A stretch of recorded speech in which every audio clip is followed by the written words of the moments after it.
Hey everyone, today in this video, I'm going to walk you through the eufy S2 app settings. If you're interested in the S2, the link to it will be in the video description. So first things first, we're in the eufy app right here, and we're going to select the image of our S2 to enter into it. And on the main screen, we can see our current map. We have a bunch of cleaning options down at the bottom, and in the top right-hand corner, you'll notice a settings gear icon. So let's just start at the top and work our way down. Currently, it's charging at 100%. Clicking on the settings gear icon, top right-hand corner, this takes us to all of our device settings. We can rename the device. We have our base station task right here, so we can dispatch it to go home. That's grayed out because it's currently in the station. If it was away from the station, we'd have that button enabled. We can activate a mop wash, a mop dry, or emptying the dustbin. We can view our base station settings right here. So auto mop washing and the frequency by room or duration. Pick and choose. Auto drying and the drying mode, quick dry or standard, so 3 or 4.5 hours. Pet mode, if you have pets, you can enable or disable that. Auto empty enabled. The frequency, every 15 minutes all the way up to every 60 minutes. Emptying mode, standard or low noise. You have options there. Auto add detergent and eco clean ozone. You can enable or disable those for the station.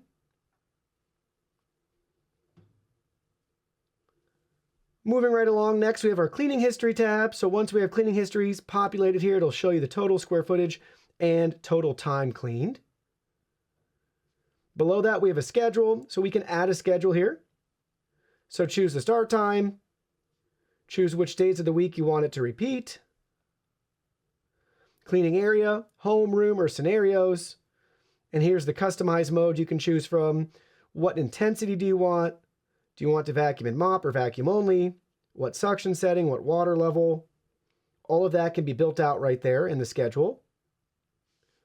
Below that, we have our manage map. So this does support multi-level mapping, so you can map multiple rooms, or I should say multiple levels in your house. Just create a new map by hitting create new map or hitting the plus button in the top right-hand corner.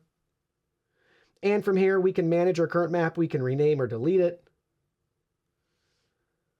Then we have our cleaning preferences. Do you want Boost IQ enabled, carpet cleaning mode, vacuum only, or carpet avoidance? Choose which one you want when carpet's detected. Next, we have dirty spot cleaning. You can enable that if you want, and you can learn more about it. But basically, when it detects a stain, it'll do a deep mopping action. In sweep only mode, when dirt is detected, precision mopping will clean the spot. A self-cleaning cycle will follow at the task's end. So if you want to enable that, you can. Height detection sensitivity. Adjust the robot's height detection sensitivity to accommodate furniture or varying heights in your home. So safe or medium mode. What balance do you want? Basically, safe mode is going to help minimize its chance of getting stuck in low spaces. So how aggressive do you want it to be? Then we have auto return cleaning. Basically, when the battery gets low and prevents the cleaning from being completed, the robot will return to the station and resume cleaning after it reaches sufficient charge. So basically, it's just got the resume clean, which is great. And then we have more settings here. AIC settings. Do you want obstacle avoidance on and enabled? Do not disturb mode, child lock, dust box light on or off, area unit settings. You can adjust that, metric or imperial. Manual controls. You can drive it with your phone. You can activate a clean or have it go back home to recharge. Firmware update followed by accessory services. This is basically a countdown clock when it's time to conduct routine maintenance. Showing you how to clean everything.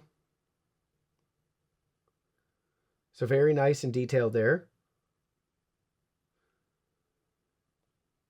So dirty water reservoir, debris tray. I mean, look at how detailed this all is. Roller mop. Side brush. I mean, you get the idea. But they show you images, breakdown of everything for cleaning and maintenance. Under accessory services, help and contact, voice settings. There's new voice packs. You can upgrade those if you want, but choose your voice, lots of languages. You can adjust the volume. And then activity log upload if you want to have it upload activity logs. You can user experience optimization, same thing if you want to opt into that. Find my robot if it's missing around the house. And at the very bottom, remove the device. That's going to be a way to remove it from your account, basically a factory reset. all done right there under the more settings. We can view our device info, and there's remove device again. Then we can go back out. We're back on the main screen. Moving down the right-hand side at the center of the screen, there's multi-map. This is where we can pick and choose our maps. If we have multiple floors or levels mapped, you can rotate them quickly through there. We also have our map edit icon, edit map icon right below that. This is where we can merge rooms. So we could select two rooms and merge them together. We could divide a room, and then we could just split it, right? Just drag and drop, reposition. We can rename a room if you need to do that. We can add no-go zones. No mop zones, right? So pick and choose which one you want. So here we go. No-go zones in red. It won't go in there at all. No mop zone. It'll still vacuum there. It just won't mop there. And then virtual boundary. If you just want to add a little wall anywhere on your map, you can with those. And you can have multiples of each. Then we have carpet editing. So basically we can add carpet on our map if needed. And then floor material. So we can adjust floor material. Please choose a room to modify the floor material. Wood, tile, marble. You can do that there or other. If it's not carpet needs to be, you can just add the carpet. But that's the map editing section. And then below that, we have these 4 tabs that we can swipe up and expand. So common. So it's going to be, you can add a cleaning task and scenario. Basically, you can build that out here. Quickly go through that, but select an area, right? All or add a zone. And then here's the type of clean, right? Customize, set a schedule. But you get the idea if you want to use that. I prefer just to do the regular stuff, but again, up to you, to each their own. Here's the home section. You could have AI automation take over and just toggle that, or you can choose yourself. I want a vacuum only or vacuum and mop. What intensity do I want? What water level? What suction setting? Save as a common task. So if you have one of these you want to build out, you can just add that right there, which is cool. Multiple ways, again, to build that out. Then we have room.